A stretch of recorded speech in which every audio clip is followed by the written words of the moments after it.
Alright, so why do we sound so freaking bad when we listen back to our own voice on our phone, on our recordings? Why do we sound so bad? So in today's episode, I'm going to dive deep into it, so check it out.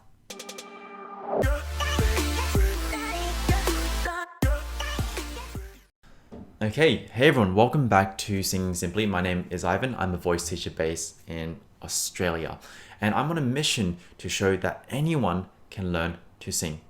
Even if you think you're tone deaf, even if you're just completely started, anyone can learn to sing. And I want to make this as easy and as simple for you as possible. And so today's episode actually came from a lot of Instagram DMs that I've been receiving.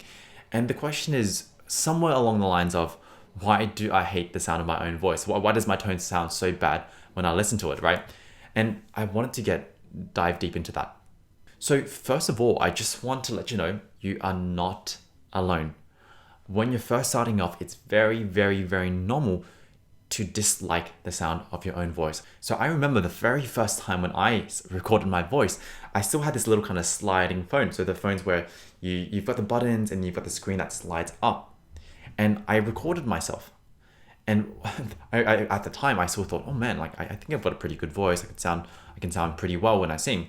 But when I listened to myself, oh man, it was terrible. A lot of nasality, a lot of under articulation, so many problems, right? Like I didn't know that at the time, right? But I just listened to myself. I'm like, this is terrible. It sounds so freaking bad, and it came as this massive shock for me because this whole time I thought my voice had been great. I had a great speaking voice. I could sing, until I went onto this little sucker. Right? I opened my phone, recorded, and it kind of revealed to me the truth. And so if you're going through this experience, you're not alone. And I want to kind of use this kind of next part to explain what is happening, why this is happening, right? And also what you can do about it. So first of all, now some of you actually, you might think you have a terrible voice because you've listened to your recording once, but chances are you are actually fine. You're completely fine. Because here's the thing, right? The way you listen to your own voice versus the way other people listen to you is completely different. When you're listening to yourself, the sound, which starts in the vocal folds, they're vibrating, that goes through your tissues, and then it goes through the inner part of your ears. However, when other people are listening to you, it comes out through your vocal tract, so your throat, your mouth, and then into air, right? Air becomes a new medium for sound to travel. So air for the other people, and your own bones and tissues for yourself. And so just because of that, right, the sound is always going to be slightly different. Now, it doesn't mean one is better. They're just going to be different. And guess what? Other people have been hearing your voice traveling through air the entire time. So they're going to be quite used to it. And that's why for other people, they'll often kind of tell you, hey, it sounds fine. Your voice sounds fine. Now for you, because you've now switched the way you're hearing it from bone and tissue as a medium to all of a sudden air, it's completely different for you. And this difference is what makes it uncomfortable. This difference is what makes you feel like, gosh, I sound terrible. But I assure you, you're fine. You're fine. Okay, so what can you do about this? Now, there's two ways I think about this, right? So number one, if you have gone to see a voice teacher and they're like, dude, you sound fantastic. You're killing it with your voice. There's nothing we need to do. Then happy days, right? Maybe it was just a bit of a perspective thing. Maybe you thought you couldn't sing. Maybe you thought your voice was bad, but you've got that affirmation from other people. Chances are they're going to be a bit more accurate. However, I think a lot of you who are watching or listening to this, especially if you've just started singing, especially if you've just started recording your voice, chances are your voice might not be as bad as you think, but there is room to improve. Maybe your pitch, maybe your tone, maybe your high notes. There are things we can do that. And so what I would love to encourage you all to think about is, okay, well, I might not be fantastic at the moment, which is cool. It's cool to start somewhere. What you want to try to do is use this amazing tool, your phone or your laptop, as a way to get some good feedback for yourself.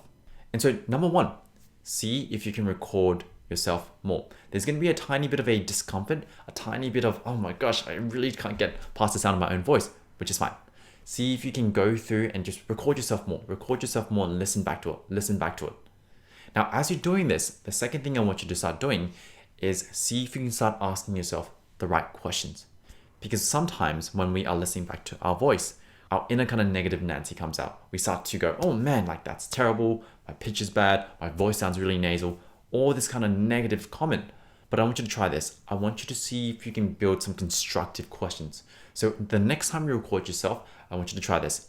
Number one, what sounded good about this? What was one thing I liked about this recording? And question number two, what is one thing I can then improve on? Maybe I need to see if I can sustain that phrase a bit longer. Maybe I need to kind of hold out that note a bit longer. Maybe I was a bit flat, so I need to sing that a bit higher. What can you improve on? Because if you start asking yourself these kind of good questions, good quality questions, you no longer start bashing on your voice, which frankly doesn't do anything for your voice. You don't get better by bashing on yourself. You have to find ways to become more improvement oriented. So focus on getting better. And finally, I would always recommend get an objective opinion. If you aren't quite sure what's happening with your voice, whether it be, man, like it just sounds so weird to me, it doesn't sound good at all to me, or you know you're not sounding the best, but you're not quite sure what you need to do either. For both those kind of scenarios, find a teacher, get a teacher. You don't have to do this alone, and see if you can let them assess your voice, give you an objective opinion, and then show you a little roadmap on what you need to do next. So that's it for today. Like if you just recently recorded your voice and you're like, man, I really do not like the sound of my own voice, you're fine. There's many things we can do. And so some of the things we've talked about today, record yourself more. Make sure you're recording yourself more. The more you record yourself, the more you get used to it. The second thing is asking yourself more constructive questions. There's no point bashing on yourself. And finally, if you are feeling stuck or if you feel like you need a proper opinion, get an objective opinion from a voice teacher. Just find a voice teacher, ask for a trial lesson, and see if they can help you. So what I want you to do, comment below which action are you going to take today. So apart from that, I will see you all in the next episode.